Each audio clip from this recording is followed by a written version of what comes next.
In compliance with the Freedom of Information Act, notice of this meeting was submitted by fax to the Spartanburg Herald Journal, posted on the bulletin board in the lobby of Town Hall and on the town's website. Now we'll have roll call. Ms. Hardy? Here. Ms. Burnt? Ms. Lemons? Here. Mr. Kennedy? Here. Ms. Pennell? Here. Mr. Mitchell? Ms. Eastler? Now, everyone has the minutes. Have everyone looked at the minutes? Have you had time to read over them?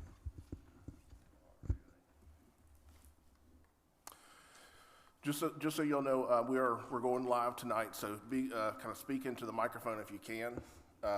There's no video tonight. We're still working on the video aspect, but it currently is live streaming onto YouTube, and so it'll be on our channel tonight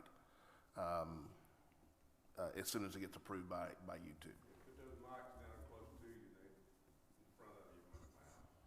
Hold your mic. Yeah, that's yours. This is mine. The minutes were submitted, that y'all have them in front of you. I completely understand if y'all want to table those until next meeting, because it was just put in front of you today. So y'all may want to have a chance to review them and come back later on, or if you feel comfortable going ahead and reviewing or going ahead and approving the minutes, you're welcome to go ahead and do that now.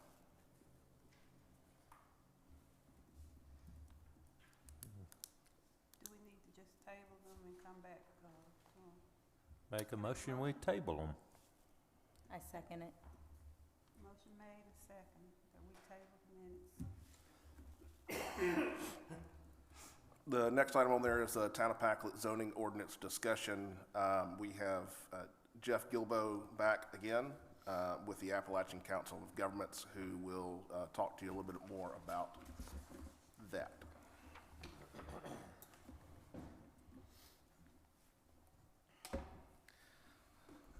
Thank you all for having us back here again tonight.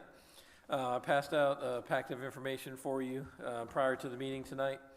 So what I want to talk about tonight are the residential districts. And so the information you have before you are some draft single-family, multifamily, mobile home, different zoning designations.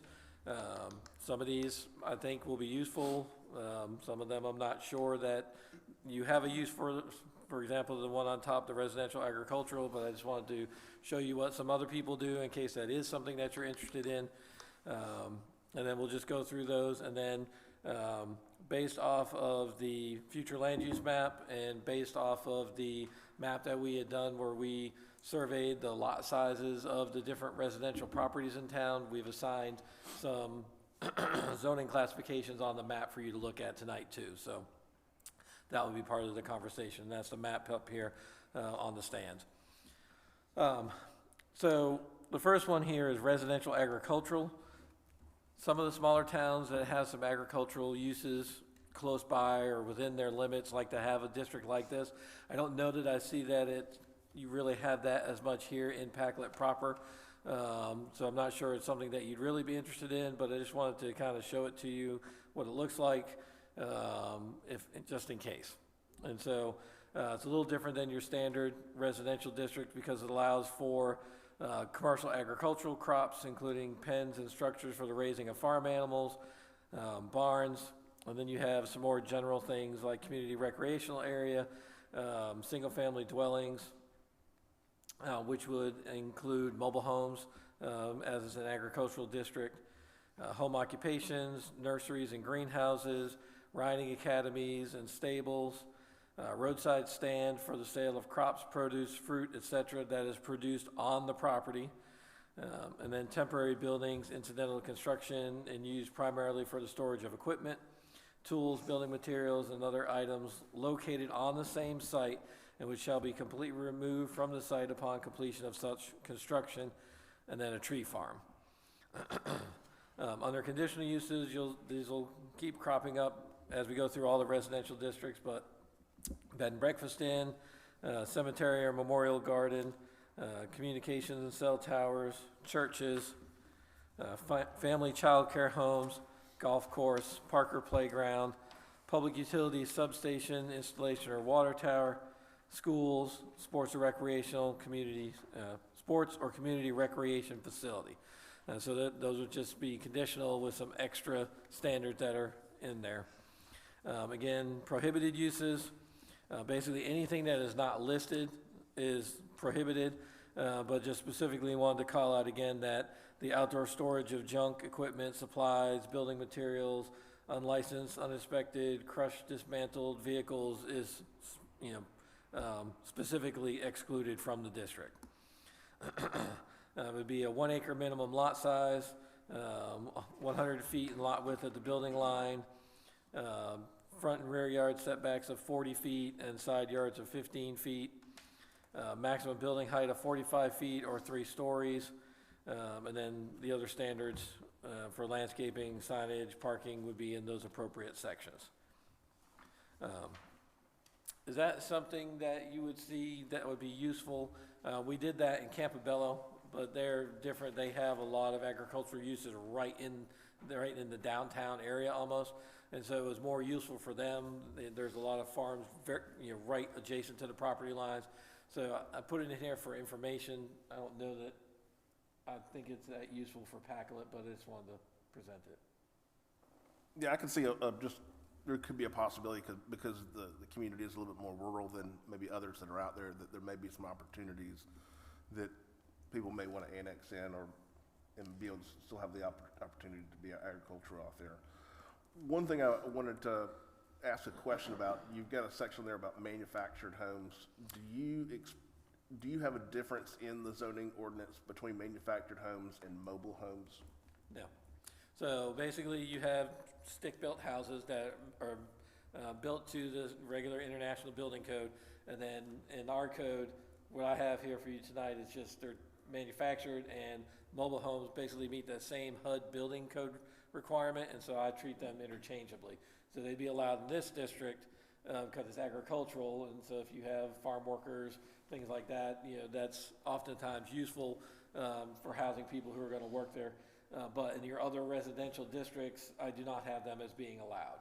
And so we're going to talk about a mobile home park district where you could zone property for an individual mobile home or for a mobile home park as part of our discussion later on. But if you're zoned R20, by what I have to present to you tonight, you would not be able to do a mobile home or a manufactured home. So, and I think that is in keeping with a lot of the language you have in your current code, where I saw in there that, unless it was zoned the mobile home language that you had, the existing ones could stay, but if it was moved out, you could not move another one back in. So this would sort of treat that the same way. Anything that's there now would be kind of grandfathered in, legally non-conforming, but if it went away and it's zoned R10, then you would not be able to bring in another mobile home in its place. So, Our current zoning ordinance has two separate things: as a mobile home versus a manufactured home that is built off site and brought into the property. So that'll be a change on there. But as long as Planning Commission and Council is good with that, I just want to bring that up because it's currently two separate things in our current ordinances. okay, and I'll review that language. I found some of your mobile home language in there because I thought some of it was good, and more of the specific language about curtain walls and porches and things like that. And so I've copied that language for you to use again in the future because I thought that was good language.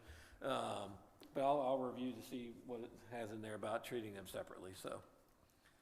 I think we have, okay, so I know that the stuff is not annexed in right now, but it's always a potential because it butts right up, it's on Gold Mine. And all of those are like listed as like a kind of farming, agricultural type lot. Do we have to be very specific on stuff like this? Because I know we talk about a 1 acre minimum lot, and then we're talking about being able to have livestock such as farm animals and stuff. So in an instance, if we were to annex that stuff in and they had X amount of cows on an acre lot, do we need to make those kind of restrictions now, or is that something we would have the freedom to do later? Because obviously, I mean, you don't want an overcrowded lot with animals and causing things like that. So what? I mean, it's a lot of that's gonna take care of itself because that can't really, you can't really support 5 cows eating grass off a 1 acre lot. Okay. And so that'd just be a bit bad business practice for whoever's doing it. When I was in Anderson, we had one district that was sort of similar to this, that allowed 1 farm animal per acre. But the whole reason that was put in was because somebody wanted that and they wanted to be able to have a horse on their property. And so they created a whole zoning district just to allow that to happen. And so, I mean, we can be more specific if you want to, but especially when it comes to it being a farm, some kind of cattle operation, I mean, people realize that an acre is not gonna support many animals. Well, because you can feed them, Right, you can feed them with grain or hay or whatever, because I used to do it, I know. right, but I mean, Not in Packlet, but, it'd be expensive, to do that versus just trying to be something that's grass-fed, well, I so, have several horses, and that's the reason. Yep. right. And, because my kids had horses, and that's the reason we're be doing that, but. Just a suggestion here, because we do get a lot of people who want to have some type of farm animals on their properties within the town of Packlet. But it's not allowed now. It's currently not allowed. Chickens though, right? We You can have feed it, hens, like yes, Hens, laying but you hens, can't have not any roosters. other farm animal.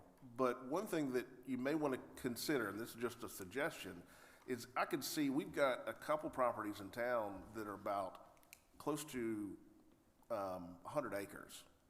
That, to me, it would make sense, this is just my suggestion on there, is that if you've got a certain size tract of land, that it could be considered an agricultural use at that point, and then you could be able to, but as long as, I think you'd have to do a lot of setbacks, meaning that if you had chickens in the middle of a property, of a 5 acre property, you may not be able to hear them outside of the property. But if you had a 5 acre property and you put chickens right on the boundary, right next to your neighbor, then that could be an issue on there. Can we do like conditional uses? Like, can we put that under conditional stuff where it would go to the Board of Zoning Appeals and things? Because I agree, I mean, I don't think people, if you've got that much acreage and you want to do that, why not? Like, why can't? Yeah, I mean, Packlet is, for a lot of people around here still consider this, kind of very rural and county and, country life that's out here, that, this is just my suggestion, because we have gotten a lot of calls and questions about people wanting to do more than just hens, that are out there, that, if you had a large enough tract of land and the area where you were gonna have your cow or horse or chicken or something like that was further enough away from your property owners or from your neighbors so that it's not gonna cause smell, as well as, noise issues, that, I could see it making sense to allow that, but that's just a suggestion. No, I agree. What do y'all think? Yeah, I think so too. And I think what I've seen, and I'm not sure if it was in Anderson, but I've seen another community where they set it up where you can have a chicken house or a coop or something like that, but it had to be at least 500 feet or 600 feet away from another residence somewhere located. And so it basically. Not your residence. Like, What's that? Not your residence. From a neighboring residence. From a neighboring residence. It wouldn't count yours, but 500 feet from a residence, and that pretty much blocked out 1 acre, 2 acre, 3 acre sites. Because to be 500 feet away, you end up having to have a very large tract of land. Yeah, in Anderson for chickens, you just had to be 50 feet off of the property line. But you also had to get your neighbors, all of your neighbors that touched your property had to sign a letter saying it was okay.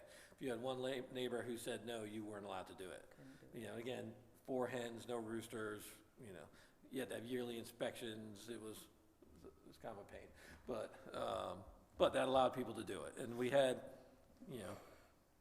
anywhere up to 6 to 10 at any one time, and they kind of switched out over time, so. What about I think we do have existing areas where they have like horses and things. Am I incorrect about that? Is that in town or is that out of town? Supposed to be out of town, it's not supposed to be in town. Yeah, the only thing you can have in town are just hens, all farm animals. We had someone who had a potbelly pig and that had to be removed. Yep. But with a horse, I thought there was a property that's kind of close to the edge, I don't know if it is in Packlet or not, but there's pastures, and I'm pretty sure there are horses out. I even thought somebody told me one time you can get riding lessons, but I can't say for sure I know that that's in town limits. The two largest pastures that you're probably thinking of, one that's gonna be on Hillbrook Circle, most of that property is not in the town limits. Okay, There are sections of that property, and so I guess it would really have to do with making sure the horse didn't go into the limits of the town.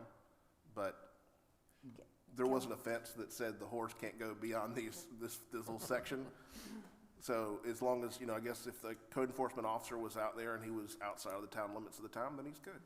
well, that's what I'm gonna say, though, like, can we not make an exception for that? I mean, their property butts up on there, are we really Yeah, I going mean, to make in a something like fuss? that, I think we'd make an exception because Okay. most of the property out there is outside of the town limits.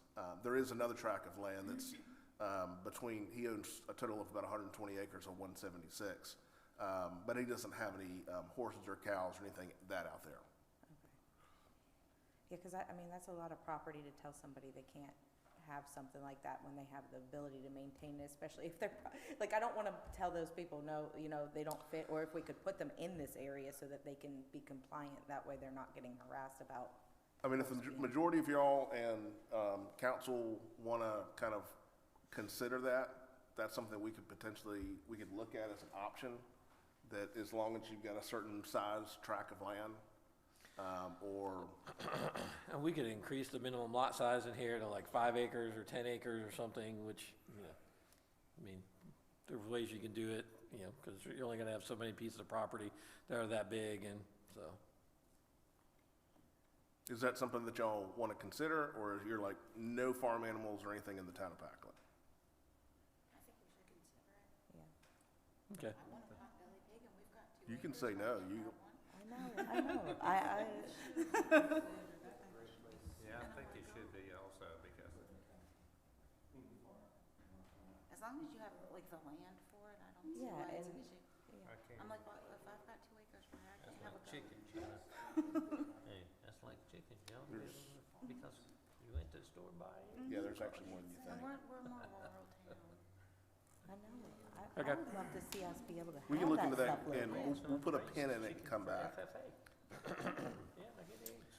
All right, so for just general single-family, if you recall, when we were talking about some others, so I had gone ahead and put together a map where we looked at everything that was, for existing land use, everything that showed up as single-family. And we went by the lot size to determine, because I thought most mill villages have smaller lots than the one here does, and so that surprised me a little bit. And so on this map, everything that is in red, which are very few, is less than 10,000 square feet. And then everything that's in blue is between 10,000 and 20,000. Green is between 20 and 40, and then yellow is over 40,000, so almost an acre or more. And so when looking at it, based off of what you have here, the goal is to design appropriate districts that have as few parcels as possible that are non-conforming. And so based on your lot sizes, what I have put together are 2 zoning districts. One is R20, so it'll be a 20,000 square foot minimum lot size, and the other one is R10, which would have a 10,000 square foot minimum lot size. And on this map, you see this pale yellow color is the R20, and then this darker yellow color is the R10. And again, it might seem random, but basically that's designed around the lot sizes that are already in place. So the Mill Village up here is R10. Pretty much everything on this side of town is R20. And basically they were assigned to keep as many properties as possible to be conforming lots if somebody wanted to come in and build on that property. And so we'll go through the list again, it's very similar. Permitted uses, an accessory use for a residential dwelling, so a garage or a storage building, pool, customary home occupation, garden or other non-commercial, horticultural or agricultural activity, not including the keeping of poultry, livestock, or kennels, publicly owned building, facility, or land, and single-family dwellings. So again, single family, not mobile homes, not modular homes, just site-built, International Building Code structures. Does that also exclude multifamily? Yes, single family only.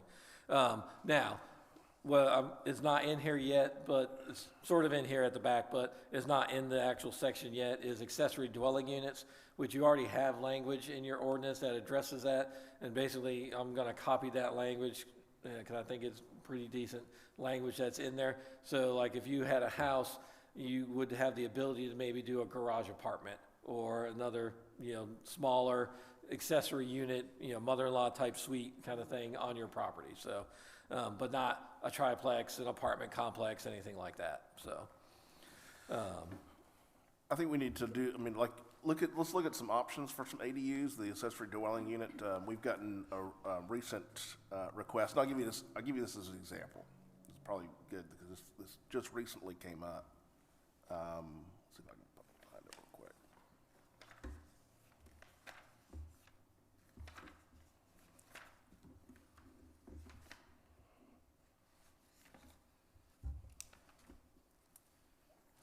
Well, the language from your ordinance is on the very back page, about how you treat it now. It says, secondary dwelling units within single-family houses shall be encouraged and designed to meet housing needs. They shall be subordinate to the primary living quarters, shall be located in the rear yard of any residential use lot subject to the requirements of this section. It may be created as a second story within a detached garage, provided that the height of the accessory unit or garage does not exceed the height of the principal house. Not more than one secondary dwelling unit is permitted. There shall be a 2-story height maximum. May not be larger than 25% of the gross floor area of the principal structure. So if you have a 2,000 square foot house, the ADU cannot be more than 500 square feet. With a minimum habitable area of not less than 500 square feet. Got to have an extra parking space for it. Must be in the rear or side yard. No changes to the existing foundation unless the administrator finds good reason for that. Shall need to match the appearance of the principal building.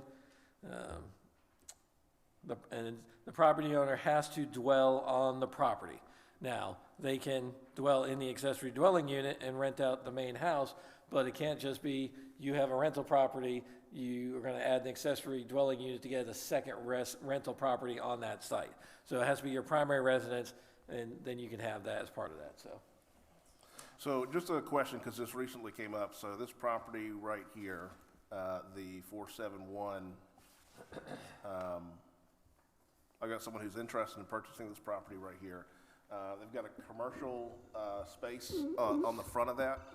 It used to be the flower shop a long time ago. Then it was a satellite depot.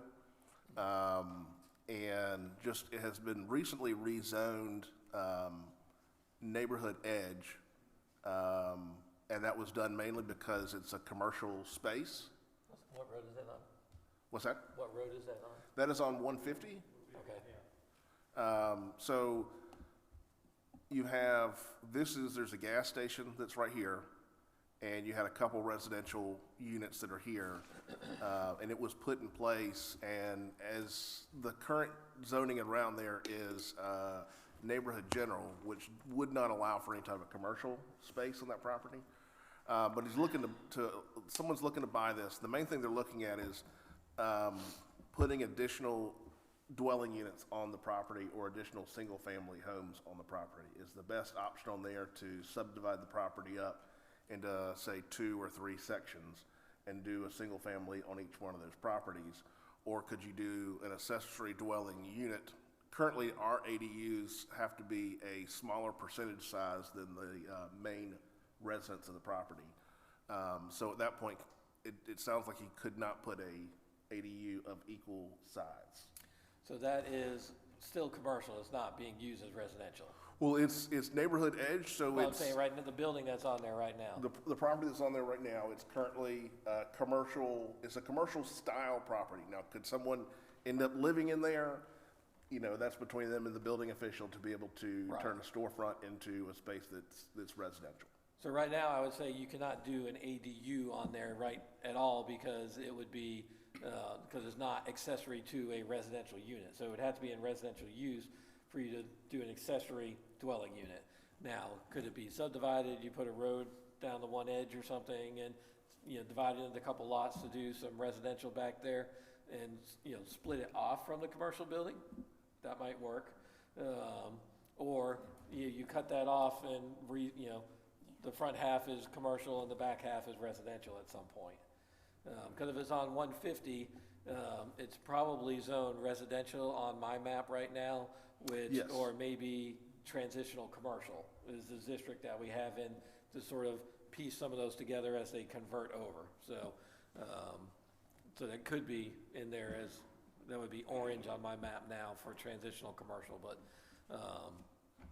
and so, there's a couple of ways to do it, but it wouldn't really be an accessory dwelling unit. It'd be cutting out a lot for single family on the back part. But the lot would have to meet all the, if you would zone it R10, then it's gonna meet the lot size requirements, gonna have access to a public road, gonna meet all the building code requirements, all that. So the 500 square feet doesn't really come in because it's just be a standalone house on the property, so.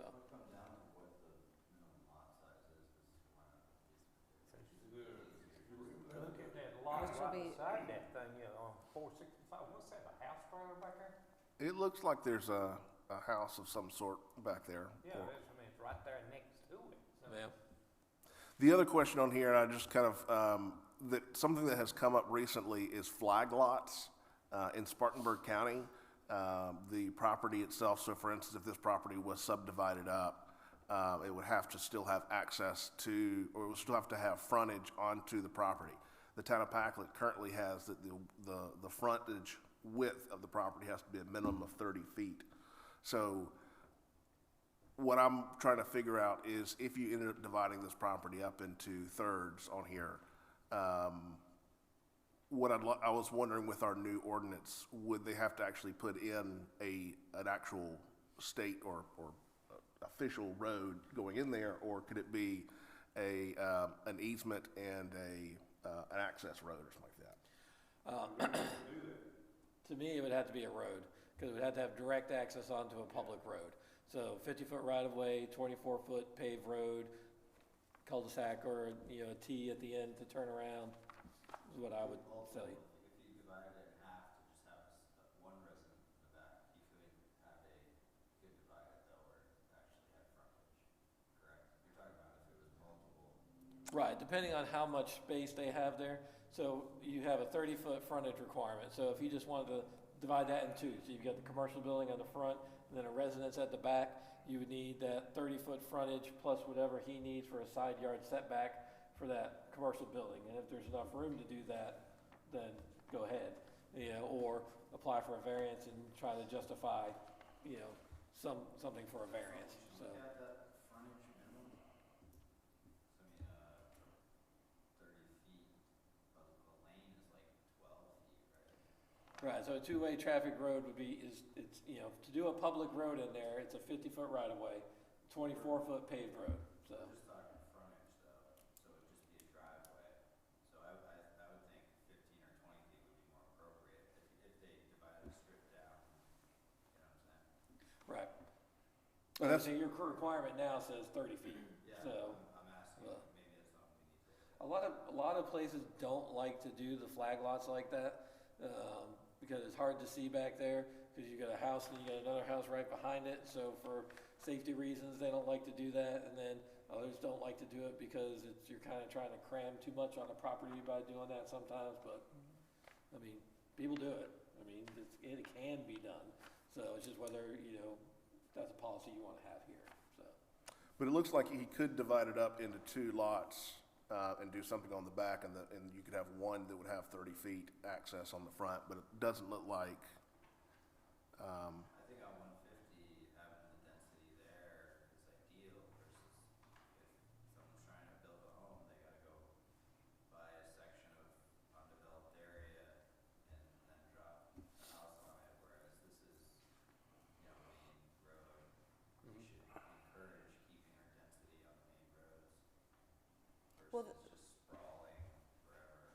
If you go right down the street, Turner Street does that, does it not? If you go right down is Turner Street part of Central Packlet? Because that's what Turner Street does.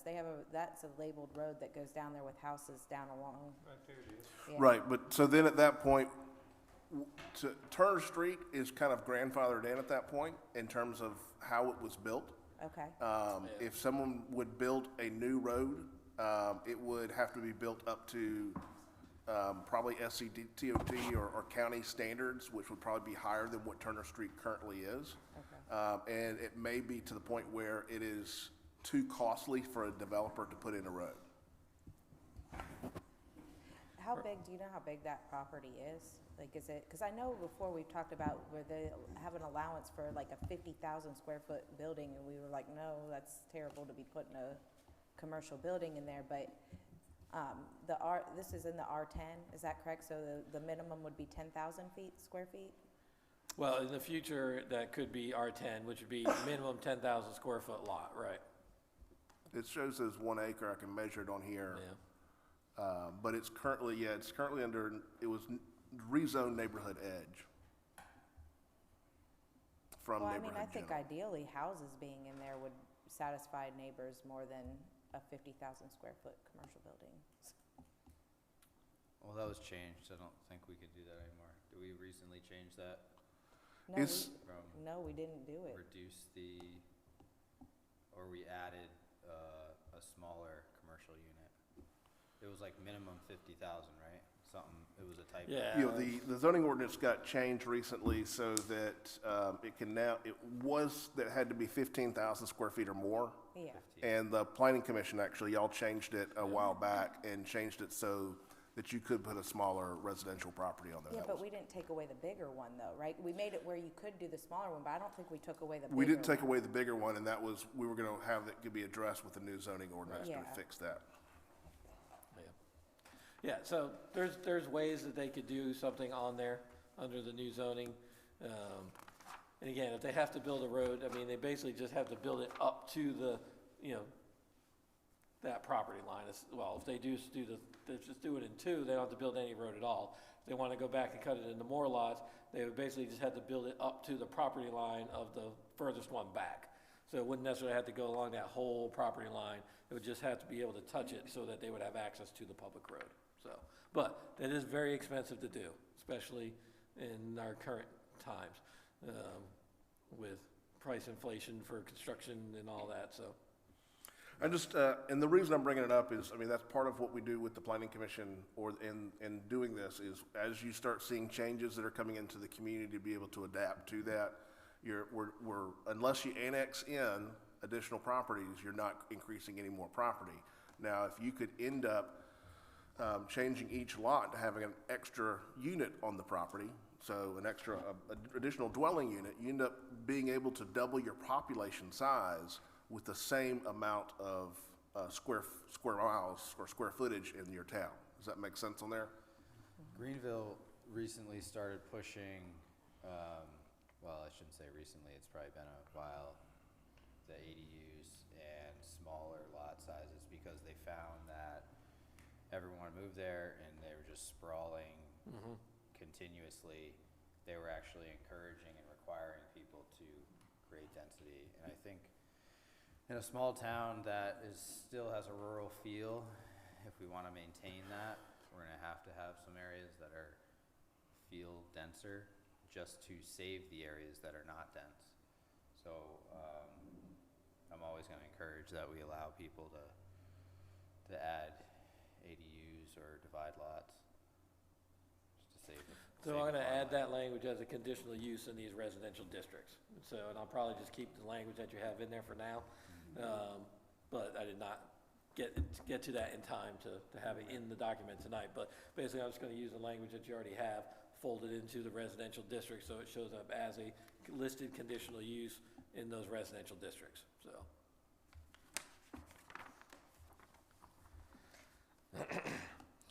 In terms of the other conditional uses, very generally, basically the same as what we did with the other district.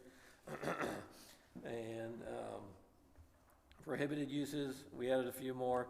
No commercial communication cell towers, no manufactured housing, Again, the no outdoor storage of the junk and all those items, and then no retail, office, service, business activities except permitted customary home occupations. Lot size, 20,000 square foot minimum lot size, 100 feet in width at the building line, and then setbacks 40, 30, and 15. Maximum building height 35 feet, and then the other items are addressed in other sections. The R10 is very similar. It's basically everything's the same except the lot size is smaller, 10,000 square feet instead of 20,000 square feet. One of the things that you may notice on the map is that's different from the future land use map is you don't see any blue on there for institutional. Parks, churches, things like that. Basically, a lot of those are allowed in the single-family residential districts, and so if it's a church, it's likely zoned R20, unless it's in a more compact area where we zoned it R10. The thought being that you zone it for the most restrictive zoning category that allows that use. You can always rezone it in the future to something else if there's a need for it, but our practice is to zone it for the most restricted that still allows it. So most of the churches are gonna be R10 or R20 single family, and that's why you don't see it in the blue on there for those uses, so.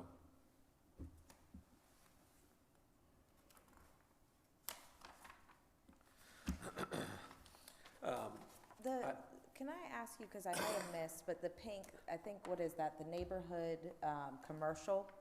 So the That- pink that's right new. in Did the we go downtown, that's over- Central Business District, right in the middle Yeah. there. Did we Yeah. go over that the last meeting? Yes. Is there somewhere, because I didn't see it in the pack, I might need to go back and look again, but does it It's from the list- packet that we had last month, so. And it gives you specifics of what and stuff can go in Yes. there? Because I had somebody asking me, so all that surrounding area is the R20, except for like, there's the pink and then there's the little part of orange there. And, The orange is a transitional commercial, that's what we talked about, those corridors, mainly 150, is it Pine, where we feel like these are gonna convert over time from single family into small offices, small retail, so that's a transitional corridor. On the map last time, I just had orange bars over the whole corridor. This time I put in just the ones that were commercial as the orange, that are currently commercial. And so that's gonna allow single family, some small office, small retail, things like that.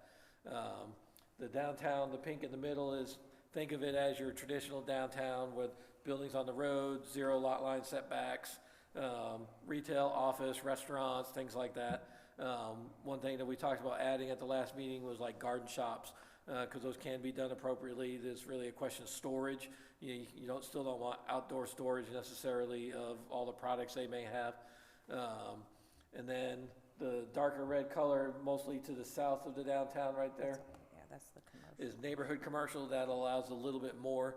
You think of that more as your standalone business with its own parking lot.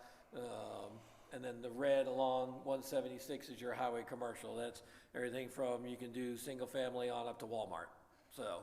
So the stuff like right here on Church Street, even though at the moment at that corner, because that's Church Street's where Hardee's and 9 meet, right? That should be, am I thinking that? So the pink that's over there where the houses currently are, they will remain houses, but if for some reason they were to get torn down, then they would revert to a commercial type thing with the store. Is that If what they the- become vacant for more than 6 months, I believe. So the ones that are lined up along, because there's that one that's on the corner that's been vacant forever. So that would, at this point, based off of this map, if nobody comes in. 6 months from the date it's adopted, so I Okay. would say. Okay, so that, So it's moving forward in time. how, somebody was asking me as well, because in that area, a developer is trying to say that they're going to put triplexes in. What's that again? There's a developer that is telling somebody that lives in that area that triplexes are gonna go in that area. Is So that- the property in question is, so there's this property that's sitting right here, if y'all look on your map. Yes. That property right now is, this property and the one beside it are currently zoned urban center. That's what their current zoning is. That's- Because that's what they said, they thought they were urban. Okay, so that is current. They're currently zoned as urban center. Okay, But the other thing is neighborhood general and urban center allow for multifamily use on that property, which includes triplex.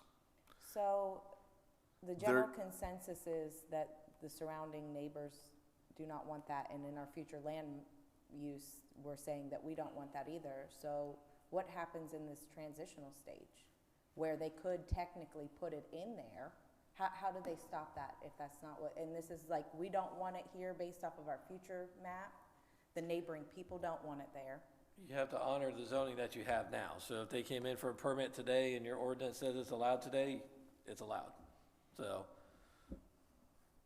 There was a concern, and we've just recently addressed it, because we got an email about this, but saying when was the zoning changed on this, or when was it rezoned? And I had to look it up. It was 1996 was when the future land use map was approved by council, and then in 2000, council approved both the zoning ordinance and the zoning map at the time, and there was public hearings for both of those two meetings that were on there. So in the meantime, if enough people come from that area saying that they do not want that, can they request to be rezoned before we finish this zoning ordinance? I don't know if they can request for another property to be rezoned. They can request for their own property to be rezoned, but I don't think they can request another property to be rezoned. Even if, say for instance, because we can't have an island, if the surrounding neighbors surrounded that whole property, petitioned to have the rezone in that entire area that surrounded it, would it force that property rezone, or you can still have that island property? you would just have an island, so. Okay. I mean, that would be like somebody saying they didn't like what you were doing on your property, so let's rezone her property so it's not conforming now, you know, so. I think it was tricky because that property went for sale and went to a developer before the neighbors knew they could buy it, so you've got some unhappy. Yeah, I mean, depending on when this is adopted, I mean, you know, if he doesn't have plans into the town, he hadn't asked for a permit, then, you know, he's not ripe, as they say, until he submits for a permit or submits a plan to the town for approval. So if he waits too long and doesn't do it, and then the new zoning doesn't allow it, then he's out of luck, so. This particular light yellow that's on here is, which zoning is that? That's the R20. That's R20, and does R20 allow for, are you proposing that it's gonna allow for duplexes and or multifamily? Not, single family only, with the exception of the accessory dwelling unit language. Okay. So, no, all the yellow that's on that map is single family only, with the exception of an accessory dwelling unit. So, I think there's 3 brown parcels on there, because I think there's one up further north maybe. These properties here? That one there are 2 existing apartments, We have other ones too, are they not? and then I think there might be another one further north, I'm trying to remember. Can you slide down on the map there? Yeah, There's this one that's there. up here. That, I think that's one property that had several single-family houses on it, but it's one property with multiple houses, so It's currently, it's been a while since I've been down there, it's McGill Street. I think there's maybe one house that's out there. I'm not sure if there's multiple homes that are on that Okay. property. on the aerial photos that I'm going by, that's what it shows. It does show? But Okay. really what it shows on the county map, it shows a bunch of addresses back Yes, there. it says several So- addresses that are on there, but I'm not sure if it actually has. And So I if it's only one house, I would change that to the R20 as well, so. The other property that you may want to look at is right here on Dogwood Circle, Yeah, on the corner of Dogwood Circle and East Main Street. It's the same style that homes Rectangle. that you see on the corner of McDowell and West Main Street. What about the apartments that went up in by Hillbrook? Is that part of that pink zone, or do we need to label that as multifamily as well? That's actually another one. That's good point on that. That'll end up being on, I believe it's gonna be right here. That, in that area, because there's a bunch of, that was where the old nursing home was, right? Where they put all the apartments, right? That's also a multifamily. Not completely There's multiple units on it now. It's like by the Yes. fire department. Right. Yep, so that's like right It's in right that in- area. Circle there, right? And then Dogwood Yeah. Circle as well, like Patrick was saying, that is also multifamily. Yeah, that's a multifamily apartment complexes right here.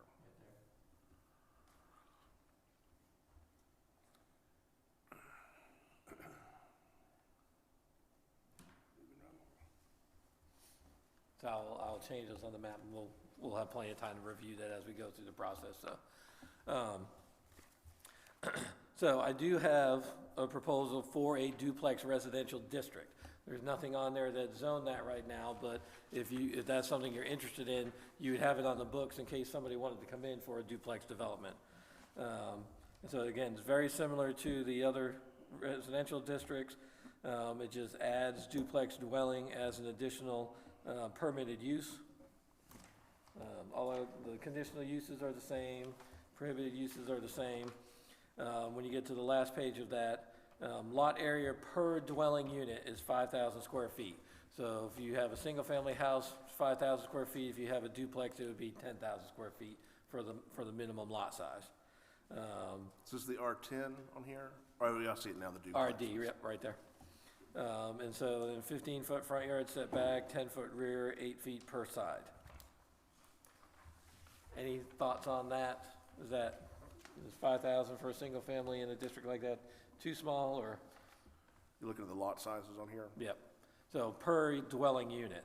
So if you have a duplex on the property, it'd be a 10,000 square foot minimum lot size. So If it's single family only, it would be 5,000. So our current zoning ordinance like this, because this has recently come up on another project, so you can do a single-family detached property for, the lot size has to be 8,000 square foot minimum. But what was interesting was for a multifamily lot, if the first unit would have to be, for the first unit, it'd be 2,500 square feet, and then for each additional unit, you'd add 2,000 square feet. So for a duplex, you would end up having 4,500 square feet to do a duplex, but on a single family, it was 8,000 square feet. To me, it would Yeah. make more sense that you would start a duplex at the same square footage lot size as a single family or larger. Right. I mean, I think if you do a district like this, you're anticipating a higher density district. So, personally, I don't have a problem with those lot sizes, because you're assuming, by rezoning this, that you're in favor of the additional density in those particular areas. You could do, 5 and 10 like this, you could do 8 and 12 maybe, something like that for lot sizes if you think that's a little too small. I like the idea of permitting the smaller lot sizes personally. Where would you? I don't have any assigned on here yet, because I wasn't really aware of any concentration of duplexes. But it would just be available, if somebody wanted to come in and build one, you'd have a district that would allow it without allowing a full multifamily zoning on it, that would allow them to do apartments or something else, so. Do we have any land that's like closer to 176 that would be conducive to something like that, where you're coming in and out of there, and that would be a more dense area to begin with anyway? Yeah, I mean, you certainly could. I mean, along major roads is where you're gonna see that typically. And so, or it could be, like we had somebody in Anderson, who was kind of back behind the mall, did a whole subdivision of duplexes. I mean, it was, I wanna say it's close to 200 total units. And so like 100 duplex buildings on that property. It's a big piece of property, but, so you could end up with something like that. It could be just one person who wants to do a single duplex. So this would allow you to allow either one of those, without going the next step up to apartments or townhouses. I think you would have that more favorable with the citizens if it was in a specific area as opposed to being scattered throughout. Because like one of the things with the Mill Hill and stuff, a lot of those duplexes that are no longer. People have bought them and it's become more of a single family. So I think you're gonna have a lot of pushback if you try to shove duplexes in where the single families already are. Right. But this would allow for a specific zone, and they wouldn't be scattered throughout at that point, right? And somebody would have to come to the town to ask approval to change the zoning.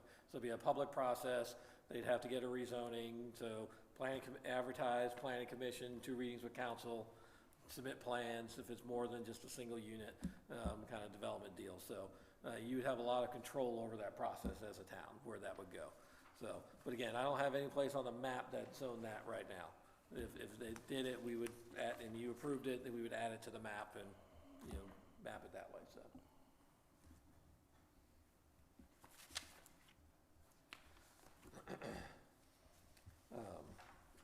so then I have included a multifamily residential district.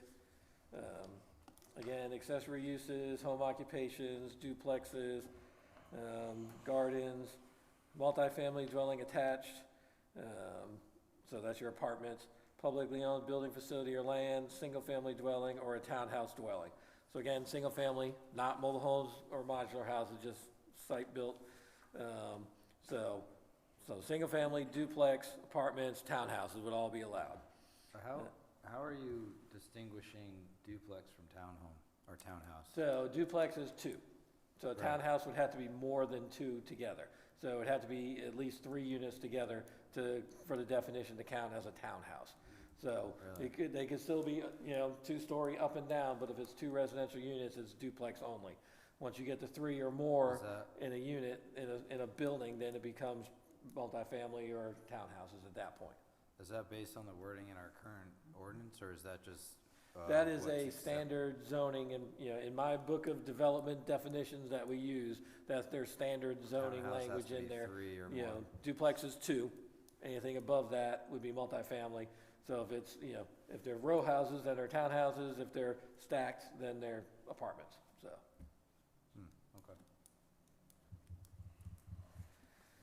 Okay. Conditional uses are the same, add a few other things. Nursing home or an assisted living facility, minimum lot size of 40,000 square feet, review by the BZA to determine if it's compatible with the neighborhood. I think that's the only extra one that's in that district. Prohibited use is the same. All right, so in terms of lot sizes and density. So for a multifamily, that's your garden-style apartments, maximum density of 10 units an acre. You have to have at least a half an acre of property to do any apartments. So that's a minimum lot size before you can even start, and then it'd be your 10 units an acre on that. Setbacks, 25, 15, and 20, maximum height 35 feet or 2.5 stories. Maximum impervious surface area is 65%. So 35% would have to be green space of some kind, 65% would be building and parking lot. Townhouses, 8 units per acre, still have to have a minimum of a half acre to even start. Same setbacks, everything else is the same there. Duplexes, 8 units per acre, 4 structures per acre, so minimum lot size of 10,000 square feet for a duplex building. Setbacks are a little less, and then single family, the same, 5,000 square feet, same setbacks, so. What do you mean when you say single family there? Like, what is, why would So- there be 8? Like, what does that mean? So you could have a property that's vacant, that's zoned multifamily, that somebody buys and just wants to build a single-family house on. So if that's the case, then you have, without having to have it rezoned, you have they would have the ability to do that. So they would be allowed to have any of those 4 uses in that district, so. But they could put 8 single-family homes 5,000 on- square feet, so 7 to 8 on an acre, yes. Okay, So, once you get infrastructure in there, it's not really gonna be 8 probably, but, the math kinda works out to 8, but they're not really gonna be able to, if you gotta put roads and driveways and things like that in there, it's gonna minimize that a little bit. but this isn't gonna be like up in a residential zone that doesn't have the lot, like, this would be its own separate, specific area that would be denser. And- Well, again, you've got the ones that are shown on the map now, because they're existing. And then anything else would have to be rezoned. Somebody would have to come in and petition, go through that same rezoning process again. So you'd have the ability to control, typically, I think where you're gonna see that here, if somebody to do like an apartment complex, is gonna be along 176. Townhouses, you can fit those in other areas and they aren't necessarily bad. You'll see them sometimes off of your central business district, kind of on the property we were talking about earlier, where they don't want that. But that would be an area where you would see townhouses sometimes. But again, have to rezone it, have to go through a public process, has to be voted, 2 readings with council, all that. So, other than the existing places that are already on the map, so. All right, and then so the last residential, so that's 10 units an acre for multifamily. That is not dense. You may have a hard time. We, in Anderson, we had an RM10, so 10 units an acre, and an RM18, 18 units per acre. We had a hard time getting people to go to only 18 units an acre.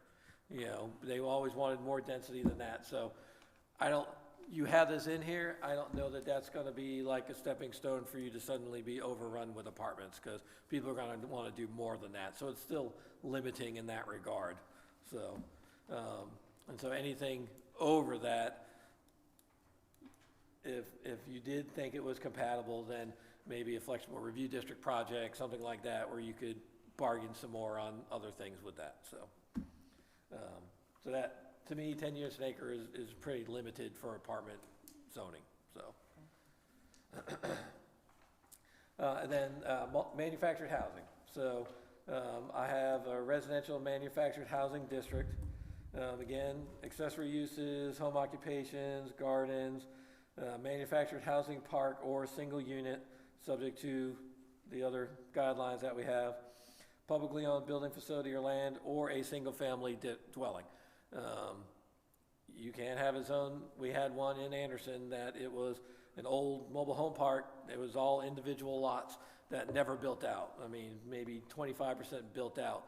You had a new builder come in and actually put in single-family stick-built houses in there. So it was a combination at that point. So you would still be able to mix them under that category.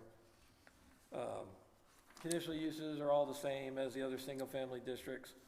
Just a question on the permitted uses on there. Am I reading this correctly that with manufactured housing, you could not have poultry at a manufactured house?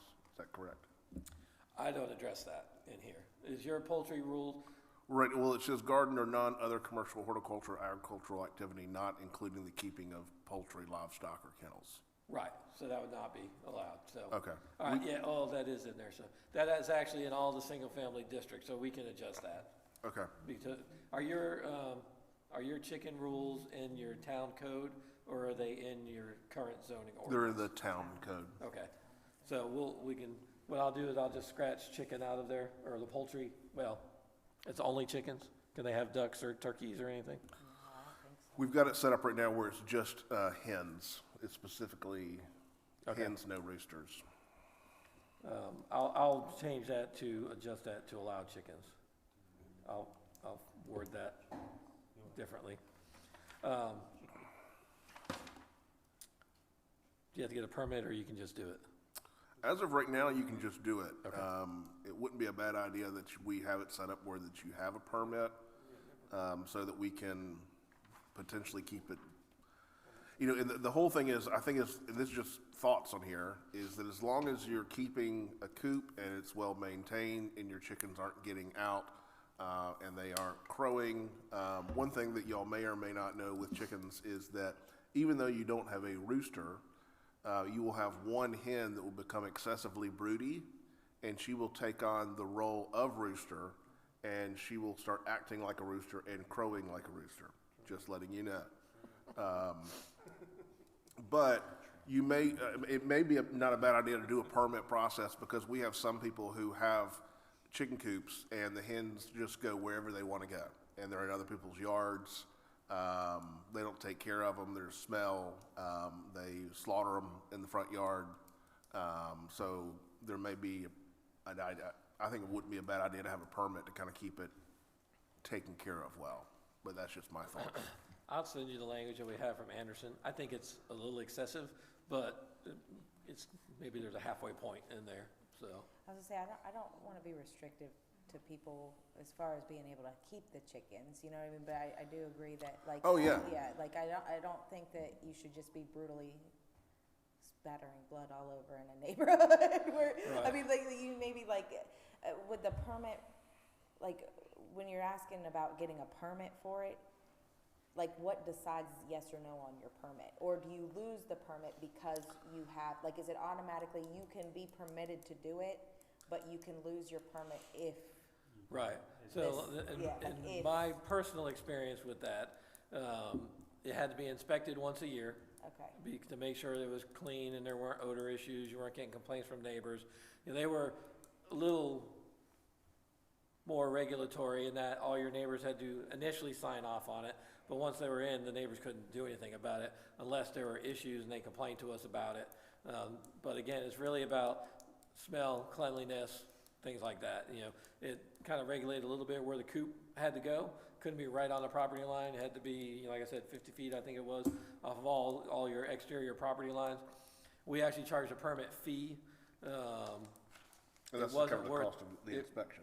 Yeah, for the inspection fee. It was like $20, I think, a year to do it. And, again, I don't know that we ever got to a dozen people that had them at any one time.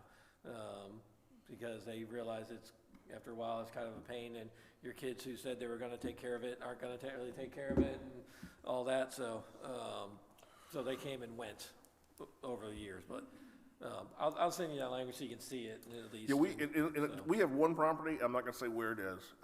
We have one current property where the chickens just roam the whole roads. They go into other people's yards, they scratch other people's flower beds.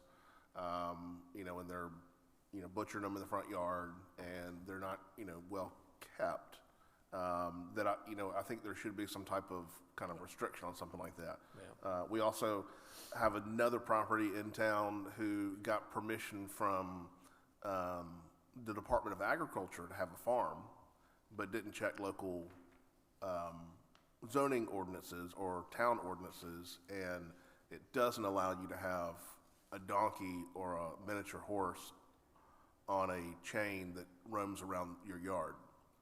And I believe there's a goat out there as well, and a few other stuff, and they're approved by, I think it was the Department of Agriculture, and they're actually registered as an official farm, but it was not, it's never been allowed in the town of Packlet. So what happens when it's not allowed and you find out about, you know, about the situation? What happens then? We send them a letter. We let them know they're in violation of the ordinance. They've got 15 days to comply or to work out some type of deal with the town. No, I say deal, work out some type of plan until they're going to, you know, get rid of the property, get rid of the animals on the property. If they don't, then they can get a ordinance summons and have to come into court.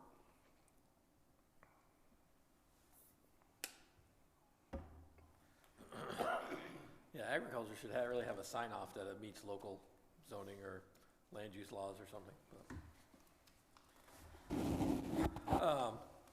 All right, so continuing with this section, again, most of the accessory use or conditional uses are the same. And then when you get to the lot specifications, in order to do a mobile home park, it's a 5-acre minimum lot size requirement. And then lot area per dwelling unit, 5,000 square feet, so a 50 by 100 lot. So 50-foot building, lot width at the building line, 15-foot front yard, 10-foot rear yard, 8-foot side yard setbacks. And then the next 2 pages, these are your existing rules for the rest of the mobile home language. And so this just talks about how it has to be installed, skirting language, landing and steps with handrails, things like that, pitch of the roof, exterior siding requirements. These are all in your existing ordinance, and right now I would just recommend we just carry those forward into the new ordinance. You know, all the towing apparatus has to be removed, cannot be used for any other purpose other than a house. You cannot be, an RV or a travel trailer cannot be used for permanent residential use. Every manufactured house has to be served by a separate meter, must be oriented with the front of the home facing the street, things like that. So, and again, that's all your existing language that I would just carry forward. So, I don't think it has anywhere in your language about whether it has to be a single wide or a double wide. Whether you require it to be, and this doesn't have that in there either, so. I may have missed this, but I know that was in Anderson County that once the mobile home gets once the tongue and wheels are removed and there's a foundation on it, it becomes a single-family residence at that point. it's attached to the property, or is there anything that allows for something like that? Everything I've seen is where they're taxed separately. And so, I mean, again, I always talk about Anderson because I worked there a long time and that's what I'm used to. It'd be a totally different tax code. I mean, it's taxed like your car is taxed essentially. Instead of that being, you're paying property tax on the land, but then you're paying excise taxes on the actual units or units themselves. And so, because the difference really is a building code issue, because the HUD building code is a lower regulatory building code than the international building code. Like studs can be, the studs can be further apart, the building materials don't have to be as robust, things like that. So I would say it is not as good a building code as the international building code. And so they're treated differently. They're not gonna last like a stick-built house is gonna last.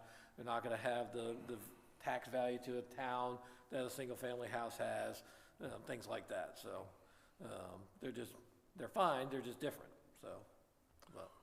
One thing that has come up recently is, because I heard you mention RVs, how long can an RV remain on the property? If someone just has an RV or a fifth wheel, can they leave it on their property? If someone wanted to, we've gotten this where in-laws come in to stay in their RV on the property. How long can they stay there before it's a violation? Could you have a situation where you had a permanent RV park? I mean, that basically what we've had some situations where someone, they brought an RV on the premises and Yep. someone lived there indefinitely, like almost like an in-law Right. suite on the property.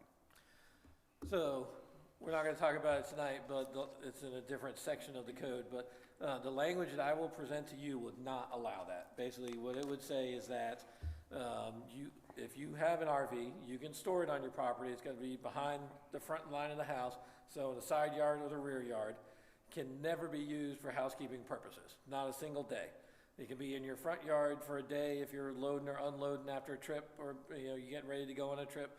But the language, and again, you can decide whether you like that language or not, but the language I'm gonna present to you would not allow an RV to be used for residential purposes ever. So, But we're not restricting people owning RVs, right? No. Because I know that there was an issue with a man that had one up here on the hill that kept getting harassed about the RV being there. And from what I understand, as long as it's registered, like, we shouldn't be allowed to tell somebody they can't have their RV. And the other question too, because that property kind of specifically is a little strange. I know we're saying to the side or the rear of the property, obviously, like, parking in front of the house is not an appealing thing, but what if, like, some of these, they drop down in a hill in the back of their property? Yep. So what kind of exception can we make to say, oh, you can't have an RV because you can't park it in your back Storage lot. Because it's like. storage lot, be a good business for somebody, But like, say, Yeah, what you what run if into you those park your cars situations. there anyway? Like, some people, they pull right up there and they park their car there. If your car's parked there, is it really an issue if you're parking your RV next to your car? Or does it have to be in an enclosure, like a garage or something, like? Yeah. I mean, the language that I will present to you does not require an enclosure. But it does, again, talk about that behind, keep it closed up. You can park it on your yard, behind the front line of the house, or in the backyard. Where that gets a little hairy sometimes is if you're on a corner lot. I would say you can't be along either road, typically. 5 feet off the property line, just like or whatever your distance is for an accessory use along the side property lines, so you're not parking it right on your neighbor's property line. Most people can get away with that, and that's fine.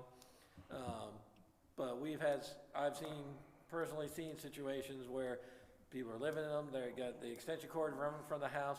We had one case where they dug up the lawn and into our sewer pipe so that they could use the bathroom in it, and we ran right into our sewer pipe.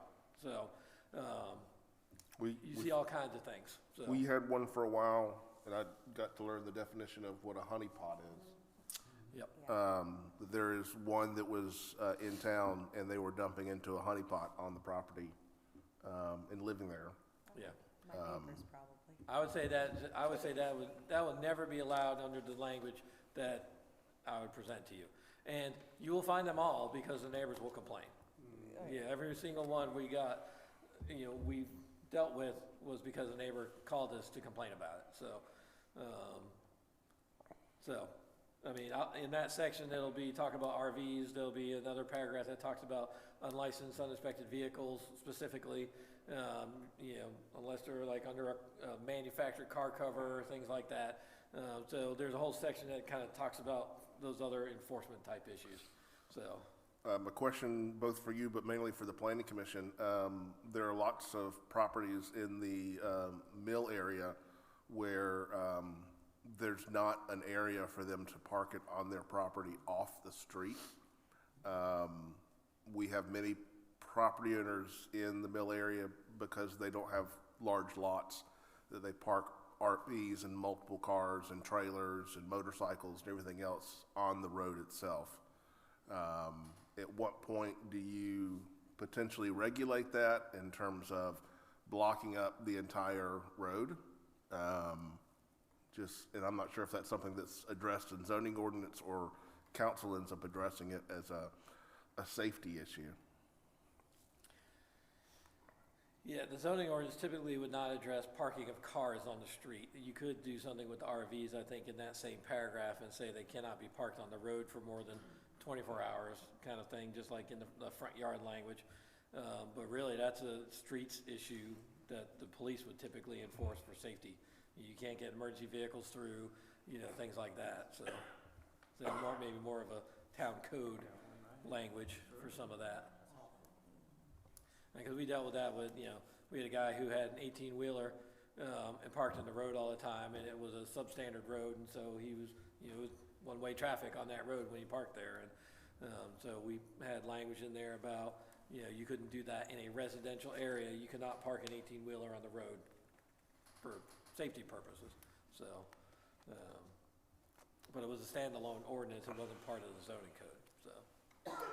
There's a property right now in the mill area where supposedly their property is uninhabitable, and they have been given a RV from the federal government, and they're living in the RV off the alley behind their house. I'm guessing that would not be allowed? Okay. I mean, unless you put some specific language in there about emergency conditions and you'd have to put a time limit on that because they could be there for years, and I don't know that that's what you want, but, so. Can we extend that to tents? Because we had somebody put a tent on one of the lots and live in it for an incredible period of time. Yeah, I think that paragraph has in there some language about basically camping equipment, Okay. that kind of thing. I'll have to look at it again. Yeah. But, We can enforce it all. I just need to know what your opinion and council's opinion is on this sort of stuff. And once y'all set this and everything gets passed, and y'all have recommended this to council, and council has done their 2 readings on there, that what's all in here. And I'm not sure if Jeff can do this, but almost kind of take some examples and say, can I do this here? Can I do this here? Can I do this here? Currently your zoning ordinance allows you to do this, this, this, and this. And kind of start putting it to the test. Because once it goes into effect, we will enforce it to the letter of the law. And we may find some spots where we might want to adjust here and there. there will always be issues you haven't thought of. And that's why there's an amendment process. So. Let me point out one more thing on the map here. So you see these green areas, so that's the preserve area, and then this is all the Packland-Milliken property here. I have been researching recreational zoning districts. I was looking at more of that today, and so I'm drafting zoning language for that. What that will largely say is for, because that property is where we talked about, it's the flats. And, you know, where we talked about zip lines coming down the hill, it's, a lot of that property is, you know, you got floodplain issues, you got topography issues, things like that. So it's largely gonna be limited to recreational type uses.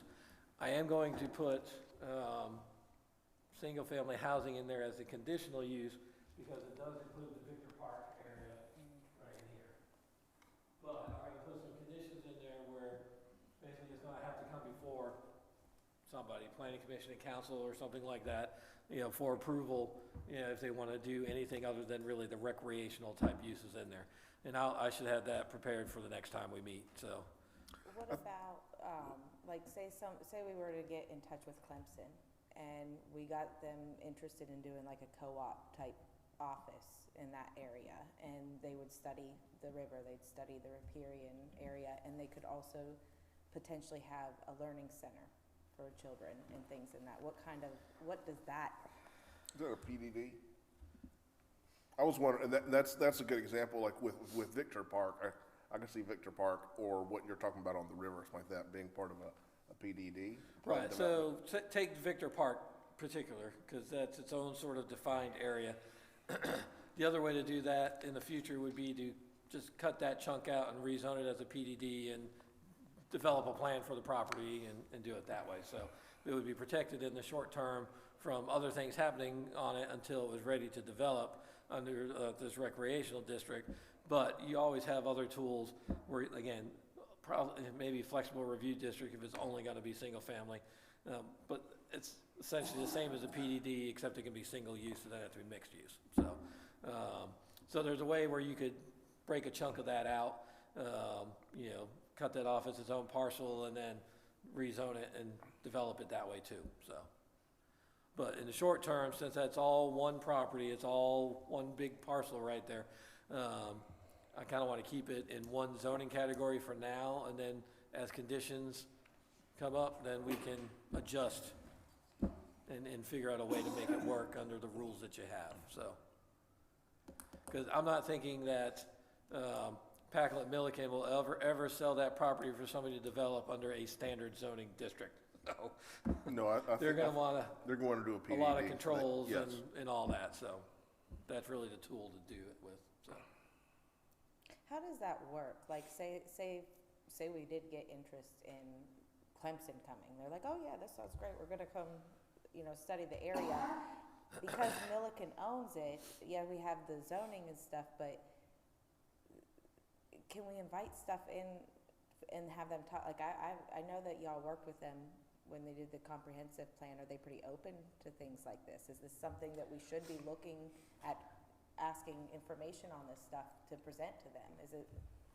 Patrick's dealt with it more, but my impression was they're open, but it's a very high bar. You know, so they're not just gonna They have standards, accept yes. anything. It's gonna be a good project, you know, so they're not looking just to spin off land and get rid of it, so.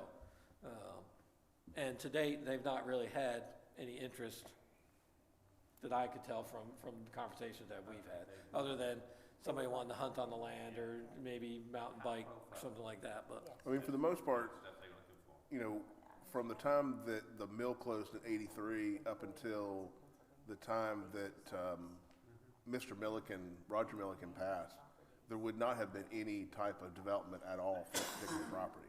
Because Mr. Milliken was very, very much against any type of removing of trees and development like this sort of thing. So now that Mr. Milliken has passed away, Packlet Milliken has started to sell off a lot more properties and do a lot more developments throughout Spartanburg County and throughout any other areas in which they own property. But with this particular property, I think it's something that's just something to consider. And most of y'all already know this, but the reason it's called Packlet Milliken is because this town, this mill, is the first development, the first property ever owned by the Millikens in the southeast.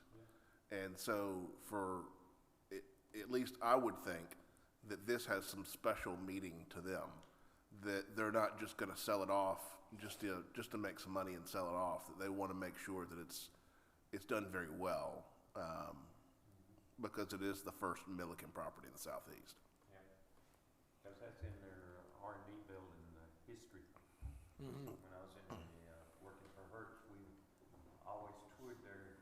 supervisors through our plant, and, they always reciprocated about taking us over to R&D in 1903 and about the flood years, et cetera. And, Deering Milliken, it used to be, that's the way it was, it went down, a joint venture, Deering and Milliken, come down from Maine area, so. Yeah, that was when Seth Milliken had it back, it was in New York. They originally, the family, I think, was from Maine, and they reached out, and it wasn't, I think it was more from a wool business. I don't want to talk about something I don't know enough about, but they came and basically were an investor in the Packlet Manufacturing Company with Captain John Henry Montgomery, and then started doing more developments down here. And the river really is what helped bring them here. Right. And because they could generate their own power. If you want to really go up to the R&D Center, you can see all the history.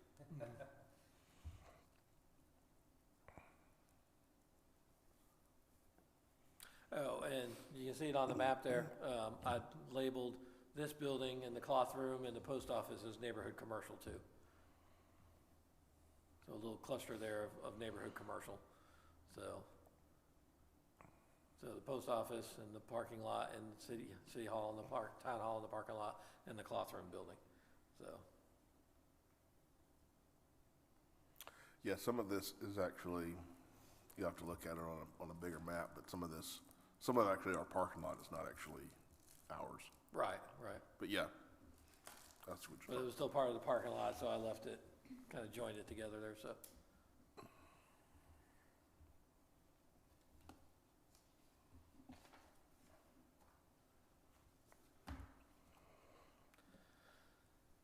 Anybody have any questions or comments about what I presented tonight?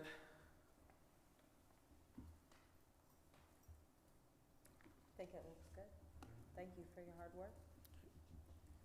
I'm excited about having the final document to kind of read through and look at it all. And one thing that we haven't been able to do is, because this map and this zoning ordinance was done so long ago, I can't edit this anymore. Once y'all get done with this, will it be something that we need to contact to be able to edit this?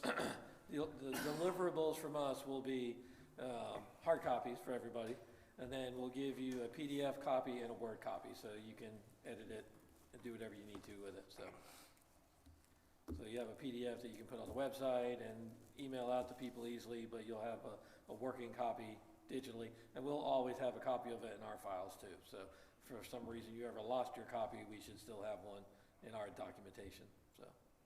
So I can call you up and you can just edit it for us and send it right back? We can. And I give Campobello, I change their maps when they have rezonings and print them out, so we can do some of that too, so.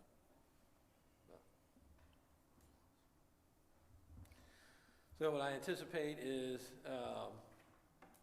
January, having another session like this, and then maybe February, have a draft document for you to go through.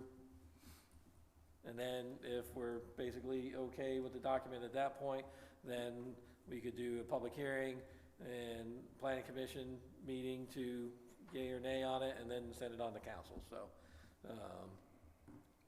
So we're looking If you're at, not ready, we can keep talking about it, so. But. and so at that point, we're looking at May to have a final. So, February, so maybe March, so March planning commission, and then April, May, 2 readings with council. Let's say June, give me a little extra. No, that's perfectly fine. I mean, that was, Under promise, over deliver. we're looking, I'm gonna be presenting something to council about, putting all of our ordinances on Unicode. Yep. And that would help if it closer to we can kind of get this done around April, May, June. That'll be good. Yep, so I think that's entirely doable, so. Well, if nobody has any questions, that's all the material I have for tonight then. So, thank you. Need a motion? there any comments? I don't have any comments for, as the zoning administrator. Do y'all have any comments at all that y'all would like to make? If you don't, then you can motion to adjourn. I make a motion, we adjourn. I second. All in favor? Yeah. Any opposed? Then you are now adjourned